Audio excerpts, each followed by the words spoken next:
foli ni tanu ani waleɲuman dɔn an b'a kɛ k'a di Hɔrɔn TV filɛbaga bɛɛ lajɛlen ma aw bisimila kalanbulon kɔnɔ barisa yelen ale ye kalanbulon ye min bɛ aw kalan ka to fo aw siginɔ la o de la yelen bɛ ci bila mɔgɔ faamuyalenw ma ka se ka na walawalikan ye sujet dɔw sanfɛ an ka bi wulada in na an bɛna kuma Mali sariyako kan kɛrɛnkɛrɛnnenya gɛlɛya min bɛ Mali sariyaw appliqueli la ni an ko la problématique de l'application des textes juridiques au Mali. Walasa ka se ka olu jaabi kɛ an ye ci bila mɔgɔ fila ma. Mɔgɔ fɔlɔ o ye Dr Mahamadu Konate n'ale ye sariya karamɔgɔ ye. Dr Enewula. Nba Enewula. Ne ci ka wele la. E bisimila Hɔrɔn TV kɔnɔna na. Mɔgɔ filanan o ye Basiru Dunbiya. Basiru Dunbiya ale ye juriste ye auditeur fɛnɛ don Basiru Enewula. Donc aw bisimila an ka plateau sanfɛ i n'a fɔ n filɛ k'a fɔ a ye cogo min na n'i ye Mali ta k'a lajɛ bibi in na sariya caman bɛ yen i b'a sɔrɔ a lawaleyali gɛlɛyaw bɛ a kɔnɔna na an ko waati dɔ sera sa an k'an yɛrɛ ɲininka mun de bɛ ka na ni ninnu ye o de la wulada in na an bɛna baara kɛ o kan an b'a daminɛ e la Dr Konate n'i ko ka sariya lawaleyali bɛ tɛmɛ sira dɔw fɛ ni a fanba bɛ an ka dirigeants bolo bamananw bɛ kuma dɔ fɔ bamanankan na ko ni misi i pan a biribaga kunna i bɛ wele ko cɛ sonsorilen sariyaw fana n'an y'a ta k'a kɛ sɛbɛnni ye ten a ma lawaleya a bɛ kɛ sɛbɛnni gansan ye gafe kɔnɔna na Mali kɔnɔ mun de bɛ k'a to sariyaw bɛ ta a walawaleli bɛ kɛ gɛlɛya ye an bolo. Assalamu alaikum an filɛbaga bɛɛ lajɛlen an lamɛnbaga bɛɛ lajɛlen e ka ɲininkali belebele don n bɛ se k'a fɔ sigida o sigida n'i bɛ fɛ a ka yiriwa n'i bɛ fɛ a ka dunmɛ lafiya kɔnɔ f'i ka a fɔlɔ ni ɲininkali jaabili ma mais anw fɛ yan silamɛya de waralen don kosɛbɛ ka tɛmɛ diinɛ tɔw kan n'i ye kuranɛ lajɛ Ala b'a fɔ ko ale ka kumakan jiginna maa minnu kan n'u ma waleya n'u ma baara kɛ n'a ye k'a bɛ komi n'i ye gafew ta k'a da fali kun fali kitama ye n'i y'a mɛn sariya sun wala sariya gafe lawaleyali i b'a sɔrɔ kɛrɛnkɛrɛnnenya la a sariya gafew ma faamu i b'a sɔrɔ kɛrɛnkɛrɛnnenya la a lawali kalifamɛ maa minnu ma olu yɛrɛ ma misali ɲuman di a lawali kɛcogo ɲuman na nin sababuya fila in kuma caman i b'a sɔrɔ o b'a to sariya gafew yɛrɛ ɲɛsinnen maa minnu ma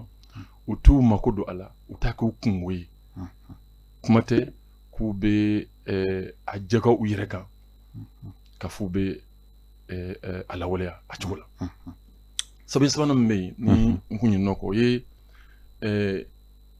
ɲankili wala waleɲuman dɔn min sirilen bɛ sariya gafew lawaleli la n'i y'a lawaleya ka ɲɛ waleɲuman dɔn dɔw bɛ yen minnu kan ka kɛ k'o tigilamɔgɔw sɛgɛrɛ n'o tɛ yen n'i m'a lawaleya ka ɲɛ ɲankili dɔ kan ka o tigilamɔgɔw sɛgɛrɛ n'o fana tɛ yen wala o t'a kɛ cogo ma ni sabu sabanan fana min b'a to maaw t'u mako to sariya gafew la u t'a k'u kungo ye donc kuma datigɛ la n bɛ se ka min fɔ a ko la fɔlɔ o ye nin yanni an ka don a kɔnɔ. D'accord ayiwa monsieur Dunbiya ayiwa an bɛ taa o ɲininkali kelen in fan fɛ lawale la an tun b'an waso ko Mali ye kan kelentigi jamana ye an t'a tu ka an nɔ mais ka tila k'a ye nin waati in na tuguni an de bɛ tila ka sariyaw ta an yɛrɛ ye sariya minnu ta a lawale bɛ ka kɛ gɛlɛya ye an bolo e yɛrɛ bɛ a kɛ mun de ye.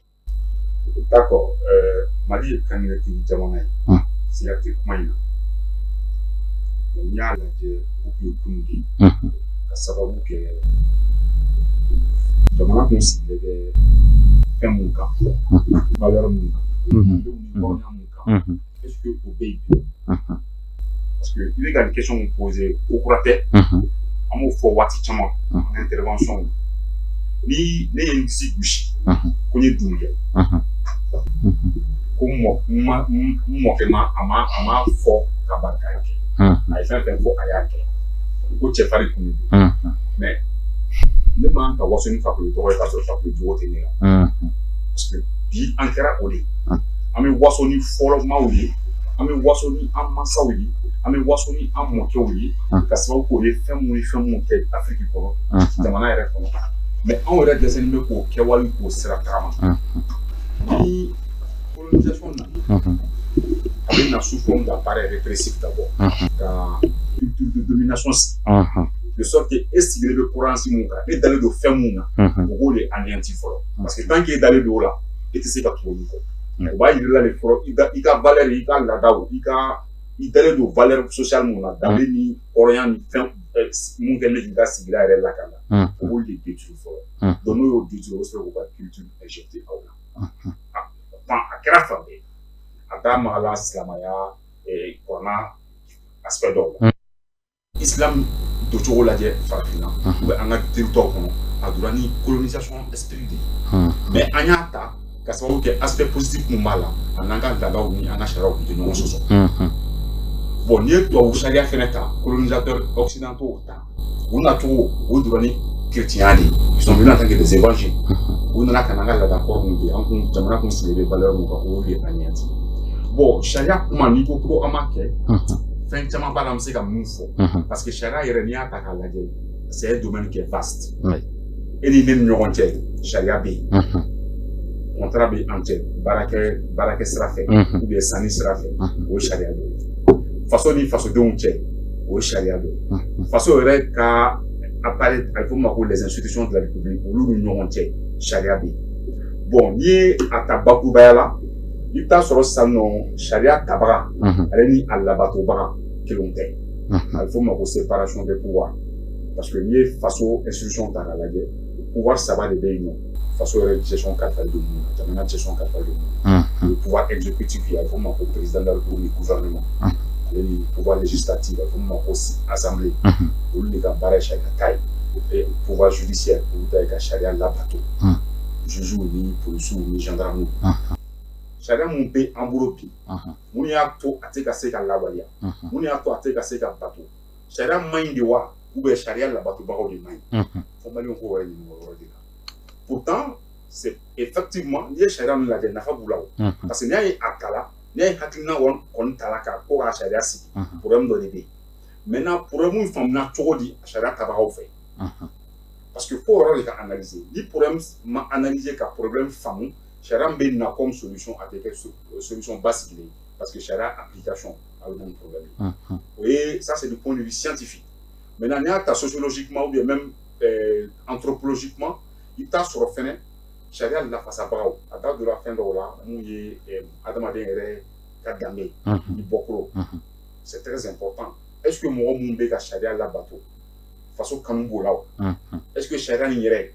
Ou test à la bateau de la Kassao et Kassao ou va barrer la cana ou va façon les défendre ou les défendre parce que ni intérêt de la cola ni il faut toujours de la cogner moi fla que de moi ne faut de compter de voir ne faut de sont à 30 jours de l'année mais ni paye ka baraka que tout là et quand la femme tourne à boire d'or et bolo ka dema et quand la femme tourne avec la bateau parce que niveau mon ani et au cas absolument dans sa go il faut pas que nous devons pas ka et non là charia la bateau parce que donc ou taïka ou jaguadi parce que ni charia tala ni ma mo black à l'approche à talbe mun kama ou rata la bateau parce que la bateau le dos et de la fin de là il va donner à la chanter mais charia nana ko tant que si mo taïka et l'approche ni be la charia bateau voilà ça et ga ke wali munke ou ka se ga tabla parce que donc à la mais exemple le lundi la semaine passée ciment prix gouvernement et décision ta cassé mais au ben ta ciment frère là doit continuer là ka ciment fait les prix quoi là si DNCC ta kata ou nyangi bon ni DNCC té contexte sous là à charia est-ce que on va la bateau ta la bateau non mal la bateau à problème aussi avec un mouillé avec fantan avec tadrige c'est façon de là donc les bébés charia cycle familial donc krengrayala nam tanya fait am nam dama exemple chamona ko mako évidence ou ma yela ka foko yoro do la ni analyser anga jamona mo côté charia pour tala bi fin be kera ka ban fin chama kela mais dysfonctionnement de l'enana au moins dysfonctionnement institutionnel c'est-à-dire que mamu nganga ta est-ce qu'il y a femme et atala kumikama est-ce que c'était nécessaire quand ta au kumikama parce que tu sais que charia tam ka mo ka nyashi mama mamu yorete a don charia me la fait mon grand frère faut qu'on sensibilisation aux communications de sorte que malien beki do fani bo fango de sorte que charia ka femme befe na femme na befe à la bateau pour la bateau mon ken beka la poche ou fene ba la poche ou beka hakebe dai Ayiwa Dr Konate ayiwa a bɔra k'a ɲɛfɔ sisan an bɛna don sariya yɛrɛ tacogo yɛrɛ la an ma se ka an yɛrɛ ɲininka waati dɔw la Mali sariyaw n'i y'a jateminɛ k'a la misaliya la an ye charte kɛ sisan charte an ko ko a sɔsɔra loi wɛrɛ bɛ yen nɔ ni o ye loi 052 loi sur les genres waati bɛɛ an b'a fɔ ko a sɔsɔra hali gouvernement min sigira sisan nɔ fo ka na se fo projet de loi dɔ bɛ sen na ko ka grille unifiée an b'an yɛrɛ ɲininka sisan sariya in tayɔrɔ la o kuma sɛgɛsɛgɛli de kɛ ou bien kalandenw yɛrɛ de banna de pour ka se k'a dɔn sariya in nafa ye jumɛn ye conséquence ye jumɛn ye i m'a ye an ka sariya an k'a fɔ fana a bɛ sɛbɛnkan na an tɛ ka min mɛn o y'a kɔlɔlɔba dɔ fana ye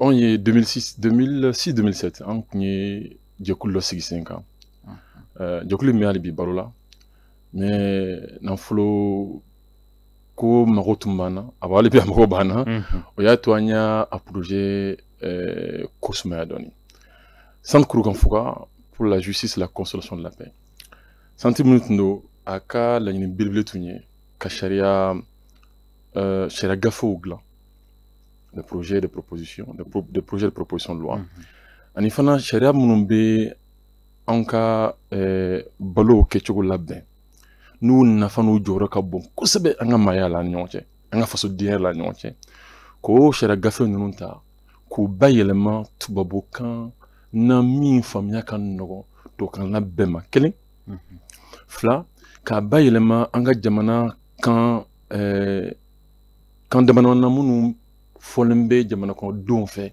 ka tɛmɛ tɔ bɛɛ kan n'o tun ye bamanankan ye n'o dɔ tun ye kɔrɔbɔrɔkan ye n'o dɔ tun ye filakan ye a bɛna se ɲɛfɛ fo arabu ni tamasɛku ma olu dɔw tun bɛ kɛ k'a kɛ kasɛti ye a waati la denmisɛnnin kasɛko tun bɛ sen na hali kuma ban pepewu wala k'a kɛ CD donc mun fana bɛ bila ka taa an ka burusi kɔnɔnaw la mɔgɔw bɛ se ka misali la n'i ye mɛn code de la famille n'i ye a jateminɛ an bɛ ka furu kɛ sariya minnu kɔnɔ bangebaga ni denw ka hakɛ ni olu filɛ nin ye o ye an ka quotidien de ye o y'a faamuya an ka quotidien de ye n'i y'o sariya bayɛlɛma sisan an ka to nin kan na i b'a mago bɛ bɛɛ ye don tɛ yen ko dɔ den tɛ wolo don min na Mali kɔnɔ wala ko dɔ de furu siri Mali kɔnɔ don min na ne t'o don dɔn Mali la k'o tɛ kɛ donc mɔgɔ b'a lamɛn o tɛ tubabukan mɛn o avocatiw ka yɔrɔ la o ka sigida la sɛbɛn to avocate o donc olu u b'a jouer u b'a lamɛn i b'a ye kan na u b'a faamu n'i bɛna furusiri kɛ nin sariya ni hakɛ b'a la i bɛ taa nin yɔrɔ in na donc a bɛ faamuya dɔ sɔrɔ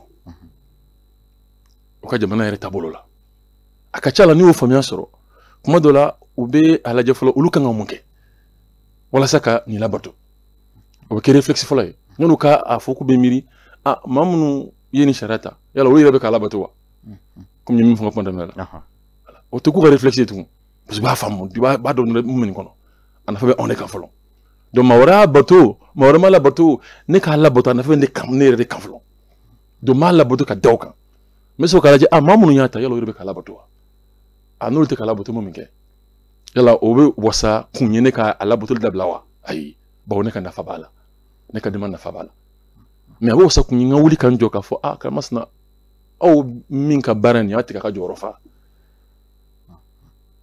donc n bɛ se k'o dennisɔn kɛ ni dalilu ye wala n bɛ se ka fara maaw kan minnu bɛ k'a ɲini k'o dilan parce que n b'a faamu ko min bɛ sen na fanga min dafirila an ko a ye constitution sɔsɔ an yɛrɛ y'a kɛlɛ kɛ n ko jamana yɛrɛ forme républicaine n'o y'an ka sariya gafesun b'a fɔ n'o ye bɛɛ fanga ka jamana mara sinsin jamanadenw fanbaw ka hakilina kan bɛɛ fanga sariya sun kɔnɔ ni dankari kɛr'o la fasodenw bɛ se ka wuli k'u jɔ ka ban ka muruti mara kɔrɔ an sera fo niveau ma ka muruti i bɛ ka na ka mara kɛcogo kɔrɔ ko sariya tɛ yen tiɲɛ fana don a kun tɛ mais mun nana o kɔfɛ an y'a ye an ye charte mun ta ka fara o kan bon n tɛna da bila o kɛcogo ma ɲɛ an y'o kuma fɔ ka tɛmɛ mais min kɛra an ka kuma n'o ye n'a fɔra o min fana kɛra an y'o ta an yɛrɛ ye k'a fɔ ko dɔ in tun tɛ a ta sariya labato mais an tilala k'o fana sɔsɔ dangari kɛr'o fana fanga dɔ ye n'o ye bandaw ta ye gouvernement fɔlɔ min yɛrɛ ni o wolo kɔfɛ décret min ye o sigi sen kan o fana charte sɔsɔ parce que charte b'a fɔ a ka article 11 la ko gouvernement transition frontière fanga mara tigiw k'o tɛ se ka o man ka tɛmɛ 25 a cayalenba k'o ye 25 ye au plus o kɔrɔ a bɛ se ka dɔgɔ n'o ye mais a tɛ se ka tɛmɛ o kan au plus 25 membres au plus. Ouais, peut-être qu'on va dire terme juridique au plus à la limite. Mais ani décret min bora no yanga ni gouvernement sigisenga chogal ga gouvernement sigisenga. Mais article fo la sebenemo sont membres du gouvernement. Il va compter quel fila saba mamuka aneshi. Transition reka shera ga sumba mais ka fo mi ka constitution re o charte de yo.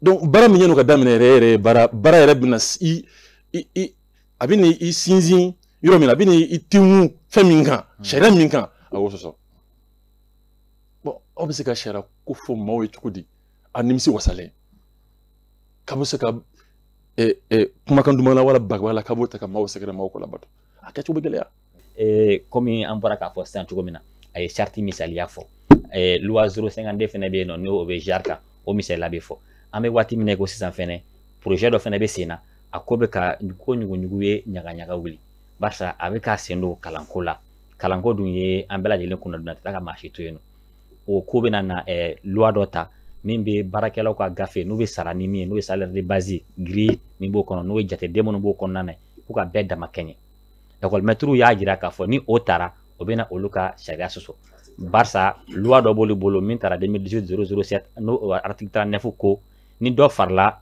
statut général kan dɔ kan ka fara olu kan ni o ko ninnu ka kun o la dɔrɔn ça veut dire que o tɛna appliquer e bɛ a ye cogo di mun de bɛ na ni nin fɛn nasuguya ninnu ye halisa. D'accord, merci. A ye fɛn dɔw fɔ Konate da magara fɛn dɔw la en fait o ye problème ba de ye Mali la o Mali kalan dɔnnikɛla kalan kunkurunikɛla o hakili la k'ale bɛ fɛn dɔw la tɛmɛ professeur yɛrɛ kan. Il est mort Facebook surtout on est digital de là on est dans l'ère du numérique Facebook effet ka bombi ale télé numérique effet ka bombi ka na télé au camp sur télé classique média classique et la plupart des manipulations mentales dans les yéni au be yéni envenimé ka mort endoctriné ka perception de la naïa ka sur ka naïa tu trouves des gens qui se permettent d'interpréter charia là alors que au traduction de comment ils ne sont pas dans l'interprétation. Parce que traduction de interprétation de Ame Koronata, et c'est la canne, c'est la canne, c'est la canne. Ama Korofo, mais ça me fait la tafsir. Nous, on fait la science. Le Mali, le tafsir est là. Pourtant, c'est la Koronata, c'est la Korofo. C'est la même logique. Donc, au Rwanda, je pense qu'il y a une sorte de prétention intellectuelle qui pousse les gens souvent à aller à la dérive. Et dérive, vous Kolobala. Parce que le mot bla il est là. Ni le sémi n'a pas d'homme, ni le milieu n'a pas d'homme, ni le tas d'homme fait, il n'y a pas d'idée. Rien sort, humilité sort, quand on t'a don, c'est à don marron. Nous, Kera, je pense que peintement bien habitable. Et mi article loi unifiée quoi. C'est un débat en fait qui est nécessaire. Pourquoi? Parce que Mali est amstrangine là.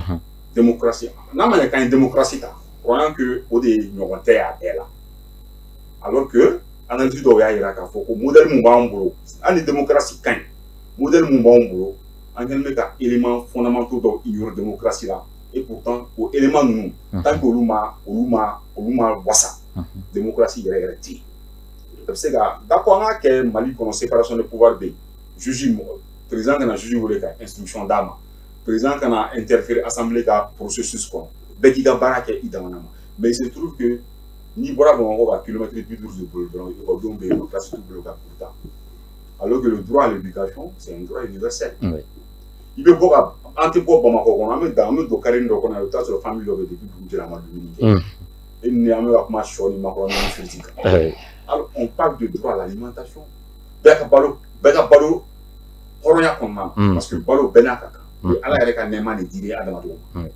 An bɛ bɔ o kɔnɔ an bɛ taa se yɔrɔ dɔ fana i bɛ taa sɔrɔ maa dɔw bɛ yen nɔ de pas là où dans phobie on m'a dit qu'à baraquer le droit au travail le droit du travail phonétique tant que mon chômage là tant que mon comment tant que mon la canalité tant que des gens ont été calants l'université est calants lycée est calants mais démocratie est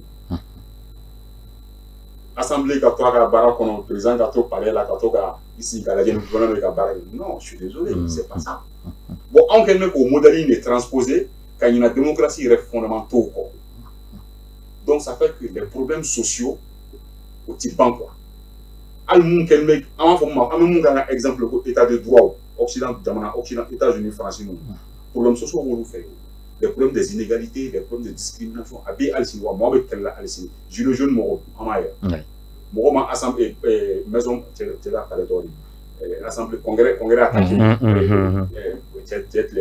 les États-Unis sont vus comme la meilleure démocratie au monde donc les problèmes sociaux ça existe les mouvements populistes vont toujours émerger tant que ni principe ni ma femme ni loi in quoi le débat est nécessaire jamana o jamana ni ya so ni mo ka hakke dakinité kele de beke pour que mo ka hakke dakinité tant que charia ou la batolité kele de beke pour que charia ka la bato so ni fa charia ou to vraiment ou take parce que we fin tama ladje ou sera mon kolonien chini par exemple loi mon flèque unification fort incidence financière mon bala ni modification ta la ladje mali c'est ka mais c'est des problèmes na femme na solution de venir à la profit donc aujourd'hui il se trouve que une catégorie clé maîtrise des boulots maîtrise des négociations et à l'enseignement na est à la peut-être administration publique là mais le wa bicheli soro et minika maîtrise à l'enseignement na et à wa il y a des écarts là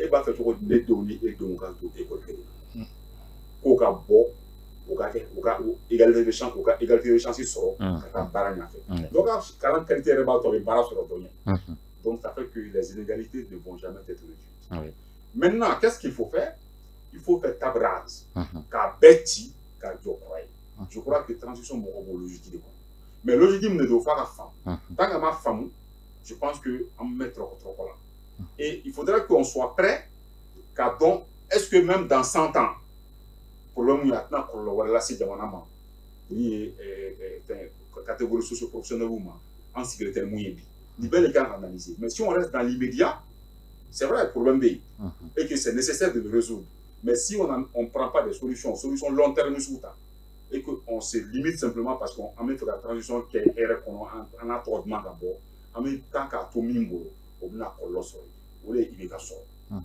ou il a sort fin jamana. Maintenant, avec un problème, on est tout. Au milieu, le problème, c'est l'interrogation des deux. Question des deux. Ni même black à fois. Est-ce que Mali là, diplôme ne veut Sarah ou le bara de Sarah rémunère-t-on le salaire ou le diplôme ou le travail? Pourquoi question est à poser? Parce que moi, je suis du privé et je suis gestionnaire des ressources humaines. On fait non. Catégorie option anglophone. Il y aura de la bara de Sarah. Mais il y aura de la Kalan de Sarah. Kalan de Sarah, tout dit. Kalan de Kananoti est la place, il veut placer au Tsika Déma. Donc il veut placer la place où Kalan a donné une vie. Donc Kalan de Sarah. Mais il y aura de la bara de Sarah, parce qu'il y a un égal Kalan de Abé. Bara d'Obé Tsikake. Madobé à Makala, à ta tour sévère donc. Mais à la fin, la dame, la courage dame, au baraké. C'est un exemple d'image. Il est à mine. Il est pas dans le sol. Il a commencé TC. Bon, si on va le télé là, on va le patron. Mais il est en bloc à Barra, en TC. Parce que physiquement, Barra Mudo a donné temps, à Fanatana, a donné temps, à Coagitana. Parce qu'on a fait ce qu'on appelle des productions intellectuelles. On est calanqué à ce niveau-là. On veut des cas réfléchis, mais d'autres des cas exécutés. Il doit sur Kalo de sang. Nous sommes expérimenter des primes de risque là. Bertrand est cassé. Et les gars patron là. Bon, quand tu es quelqu'un qui a fait. Tu comprends? Et manque n'y a fait. Parce que avec la barre condition de venir prime ou ni avantage une dame. Bon, et les gars patron là fait des prime ou des boulot qui a décidé n'a faut qu'il a sanctionné. Ou bien société de galère donc on et réfléchir stratégie mon gars en place qu'à sauter pour galère et faire des aux responsabilités. Donc à faire bébé. Maintenant, en la fonction publique là, option est du bien. Tant qu'on fait ma femme, c'est pas évident que Malien Barakela, parce que c'est une corporation, c'est les fonctionnaires qui sont intéressés cette fois-ci. BTC d'attendre. N'a fera que professeur d'université, docteur en droit, allez du doctorat en médecine, au Bekake Clé, débat benao. Sur le droit, débat l'avocat, avocat Badobe, non, n'a pas débat la Facebook en numéro. Bon, est-ce que mieux sans room la médecine, allez mieux sans room la droit doctorat, est-ce que quand on fait le est-ce que médecin, le doctorat était, après un médecin Barakawa. Mais est-ce que avocat ou doctorat qui a déjà volé pour le doctorat qui avocat droit là c'est plus que 7 ans. C'est 9 ans. C'est 9 ans, 8 ans, 9 ans. Donc, il faut dire qu'il y aura une femme. La femme là, c'est sûr que on met de la yéli mon fait. À ma soeur. Mais dans ma femme, il y avait ancien on a oublié. 6 mois ou dans 1 an, même dans 2 ans, corporation aura oublié mon ancien été. Donc, au cours de la Sarah de Dalakeni. Oh, olu ko maintenant Sarah mi se ka dala kenya cogo di carte 39 to olu bolo. Est-ce que wote injustice do yewa? Flana ye jumɛn u ye projet de loi limite ni annexe lajɛ u ye indice plafond kɛ 1382 o bɛn ancien ka grille ma. Alors que grille wɛrɛ bo o sanfɛ. Mun de la n'a fa dala kenya mun mana o bɛɛ ta u bɛna dɔn de lajigin wa? Problème bɛ niveau fɛnɛ la. Charia ɲuman. M'a fɔ charia mun taara sous le coup de notion bien ka plaisir kɛ dɔ ye. Charia ɲuman a bɛ fɔ a ma il y a un caractère impersonnel. Mais charia ɲuman fɛnɛ il t'a sur disposition article là-bas, il t'a sur disposition avant mon disposition transitoire. C'est-à-dire dans une situation de en cours, il y a une charia pour un kata. Une charia interalou ou situation menacée. Maintenant, vous sortez de quel normalement, charia mon projet de loi mon édo. Attends pour prévoir. Parce que aujourd'hui, article 39 est fait mon cœur. Je suis sûr que moi mon kemega charia inta ou meka barakaka ou va incidencer kalama sur l'article 39. Et n'a donc effectivement article 39 morobé au lieu de tiki parce que ça c'est le niveau de là n'a pas encore d'akin malgré que d'akin c'est général mais avec ou menacé donné. Maintenant quelle est la compensation? Faut compensation les cas sur aussi ça non soit après ta prime quand ou après ta prime de créer ou mis à ajuster le yoro mon cas de sorte que au cas soro akana fengana boire parce que ni fengana boire là a beaucoup pouvoir d'achat avec et c'est une inégalité, c'est une injustice qu'il faut réparer. D'accord, ok.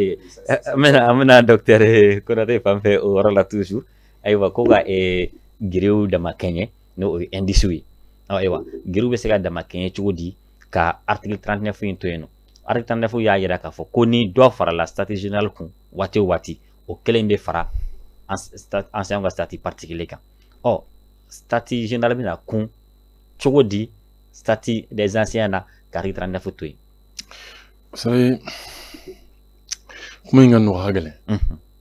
Mbaye, malio ma garsiga nyuma sur alibi, ka marabara nyuma sur wirala.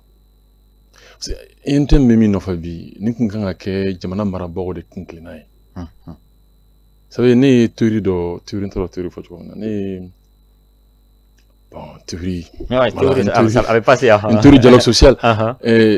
Jatino dodo, mimato, crise sociale me créer en fait, avec famille chukudi. Anana mon kama, ma jula, abseka kumbe chukudi. A chien folfolo nya présenté FCG là après, nya formalisé, ka blareta application de la kadanga nya mgodoma. La solution est blé mi kogelente hein, formule bala tout ça. Mais nega jitin la wala saka ni gɛlɛya nunu ku ka jaabi ɲuman sɔrɔ la ku solutionner a kunbɛli ka fisa ni a ɲɛnabɔli ye quoi banga mɔgɔw ye problème déplacer depuis alpha kana na déplacer ba déplacer a ka kɛ n kɔ ma a kana kɛ ɲɛna mɛ n ta gérer n bɛ taa o tɛ ni an ka baarako ta fanfɛla dɔrɔn ye dɛ hali lakana fanfɛla fɛ ni mentalité kelen bɛ yen an ka ɲɛmɔgɔ la fo k'o mentalité bila n'i y'a mɛn mara yɛrɛ ko kunbɛli de don c'est plus l'anticipation que le règlement des problèmes. Faut plus anticiper. Alors que finalement même si on a un problème anticiper.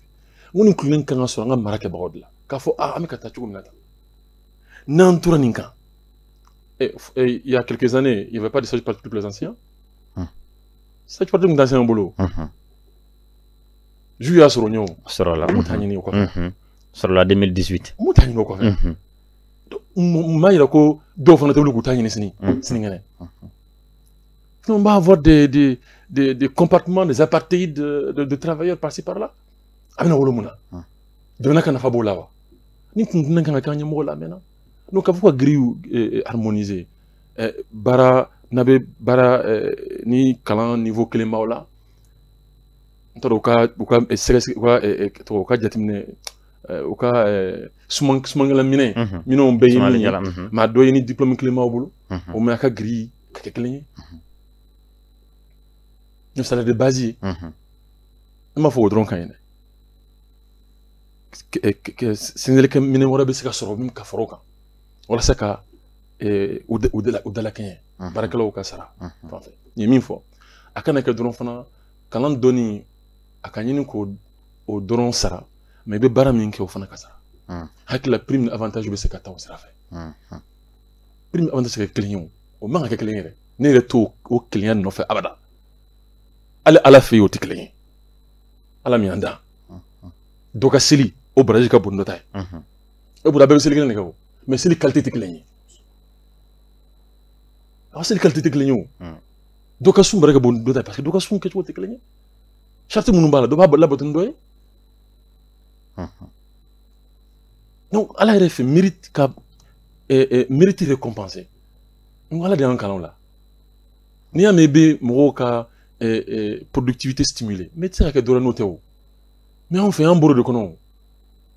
Nous on a plus tendance à récompenser la médiocrité que la compétence ou que l'excellence. Bon, là, nous avons un inventaire. On a un catalogue sur. Mais tout le monde est là, mais on veut suivre. Les choses, il y a la récompense du mérite. Donc, avant de primer nous, on veut que la défense sucrée. Ça doit d'ailleurs être le cas. Voilà, ça m'a dit.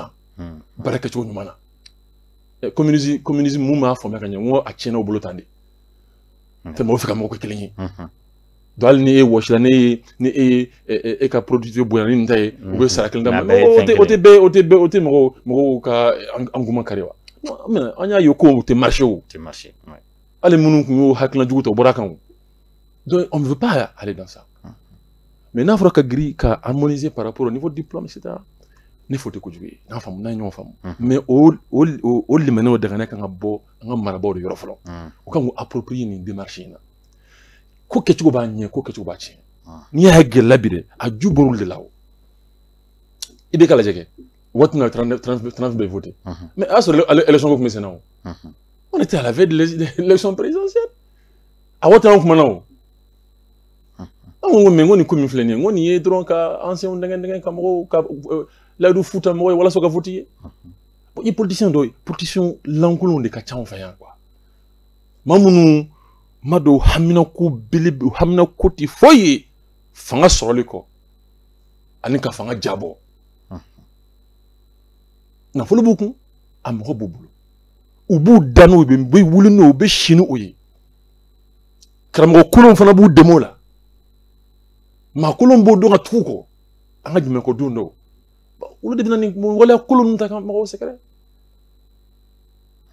bon ni ko mo hon ko bala e be kan min dama ali sinina ba to ale be o mi mine ka beta dumini sanaye do bo barkala o sini ale to yo e be na min dama sale bo de laje na worem dama sisa bon ante me dugula parce que ko mo la ni ko hon aka gelemu ka miri sinina ka fo sinini mina wolo kolo wala kono bara langolo kolo barake ambe be kolo soro la mais mun na ko fe no fronje fanga moye no kun suru ko ke chokola nek o ne hakle ne nek dangane la ancien oye mo fumelo ne o unte mo fumelo ne o ku me famia soro ku me benkola mais mun nani fronje fanga ni mo la forfolo ulu de me wolo yimanke o ulu ya tuka non olu fa nani ni ɲɔgɔn nɛgɛ ni ɲɔgɔn mumu de fɔlɔ o de mɔgɔ tigɛ ɲɔgɔn na o ni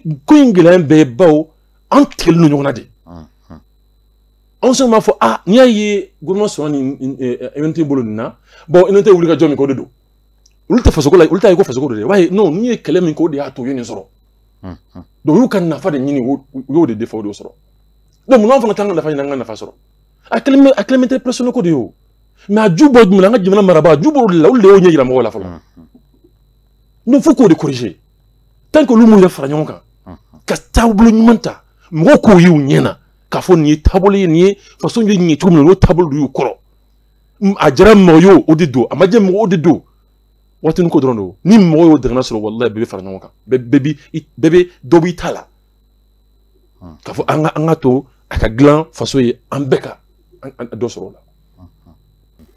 Ayiwa monsieur Doumbia docteur Konate bɔra k'a fɔ cogo min na nin ye ko sigikafɔ ye damu ye mais a bɛ n'a fɔ sariya in daminɛ fɔlɔ a kɛra gɛlɛya ye barisa olu ye yɔrɔ min ta ni o ye plafond ye 1382 statut wɔɔrɔ bɛ yen min bɛ o sanfɛ n'i ko ka dɔ b'o la ko ka na bɛɛ bila niveau kelen na ou bien an bɛna kɛ charte article 7 ɲɔgɔnna ye k'a ɲɛ tugu sariya dɔ kan parce que ko vice président kun kan ka sigi mais ɲɛ tugulen bɛ hali n'a a tɛ yen sisan aw bɛna an bɛna fana kɛ ten k'olu to ten cogo la ou bien olu bɛ lasegin de. Tu sais, problème quand en fait ni ko k'i bɛ problème tranché a ɲɛ ma i bɛ dɔ gasi la yɔrɔ. C'est clair. C'est très sensible. On dun bɛɛ denbatigi de ye on est tous salariés tɛ min fɛ a ka k'i la kana to a ka kɛ mɔgɔ wɛrɛ mais nous avons une obligation de transparence et de sincérité par rapport à nos publics. Mɔgɔ de bɛ k'a lajɛ mɔgɔ de dalen don donc sur la base de ça il faut être sincère c'est-à-dire problème bɛɛ bɛ ko in bɛɛ jɛnna yɔrɔ dɔ de la. Il a dit moi je vais conclure. D'accord. Leader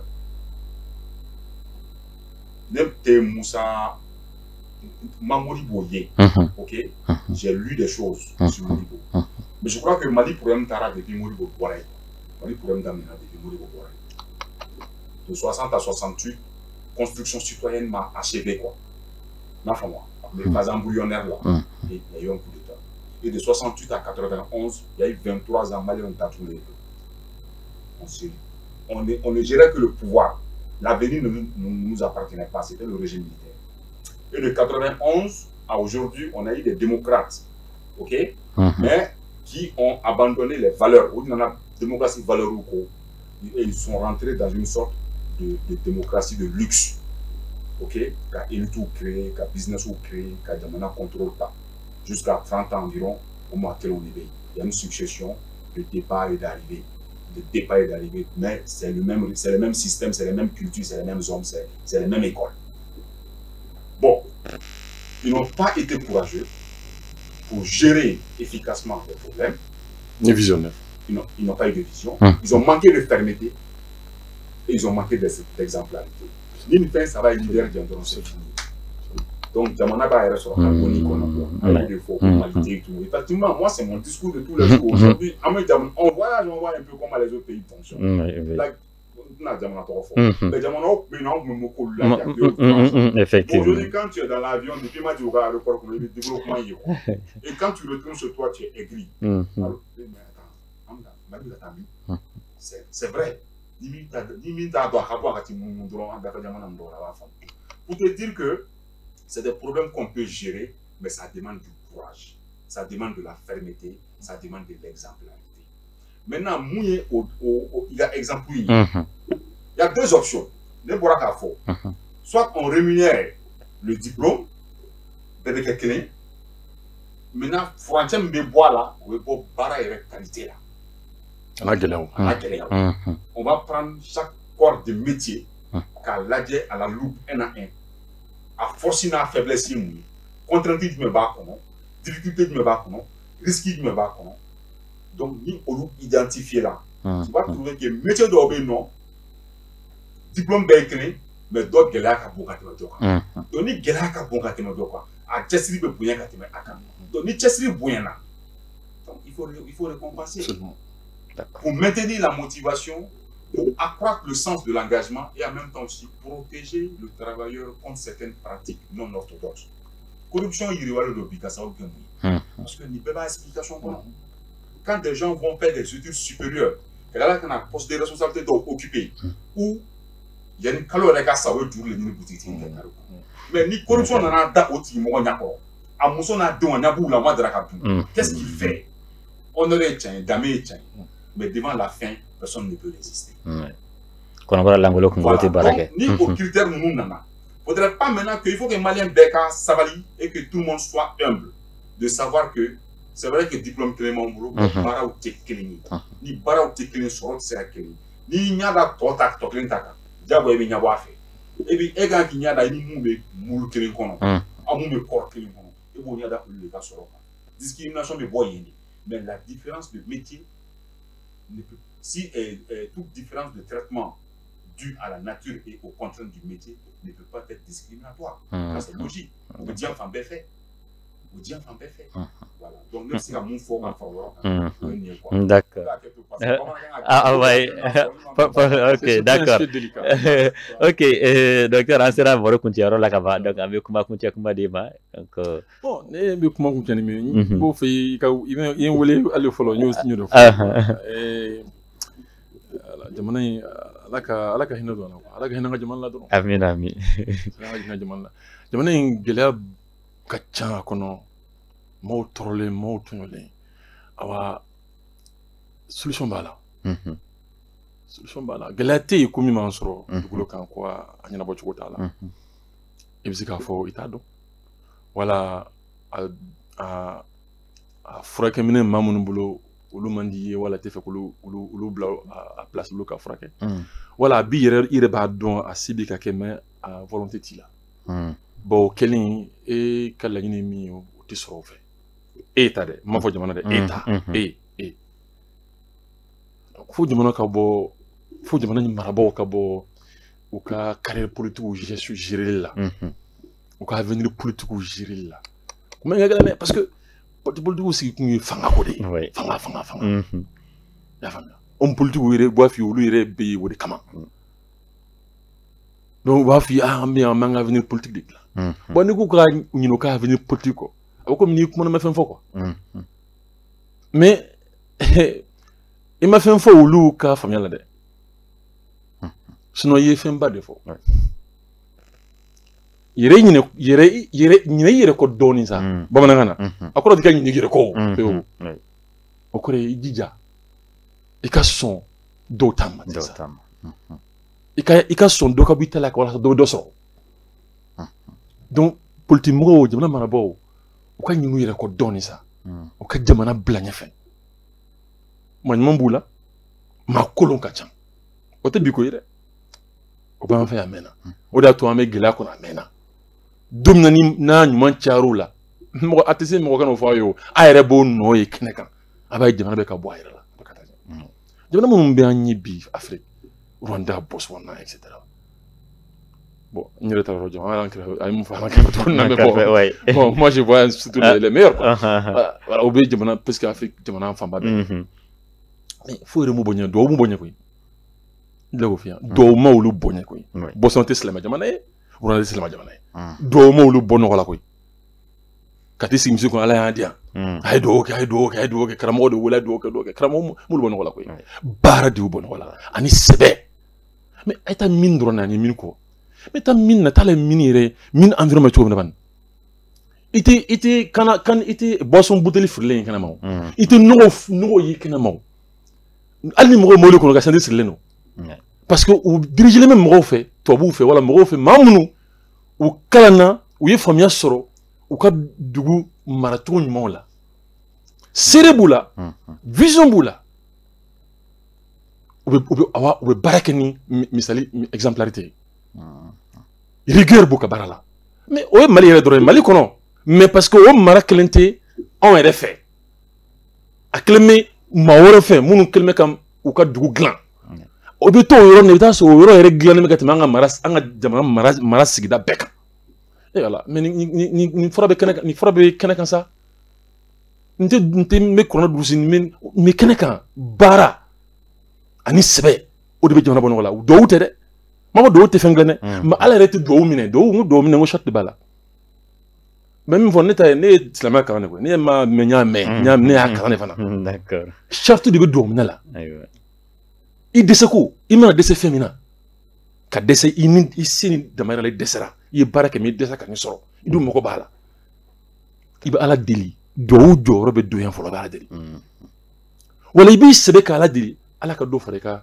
e ka la gini nyali château do wulaw e ma ngado misiri bi robe biya mais jugo chenente dugula ka jamana kamali bo on kere jamana na do o ko nga ala nga wujur ko ci nga fale nga dina fama ci nga fale nga bara bloqueur nga sebe bloqueur o brana kula no brana kula ntem do ti fuinya ne tant que ma singi bara ni sebe ma ani misela nyuma odi muru bisa mi ga don kam ani sumo kam go fagaye ka itelega fanga mine ala dima ala madima shtane dima shtane kam ma siglo chama de bank na ko ala dima ala ti fanga mine ka dima na ngolo mo non donc faut mo ka son ka sebeke ka son ka misali mandi ku dala kan bateau 5 ans 10 ans attends 5 ans a me film liva parce que femme mambolo ji bien dukulo bien jamana mɔgɔw bɛ fɛn fɛn na diɲɛ kɔnɔ ko ka bɔ nɔgɔ b'anw fɛ yan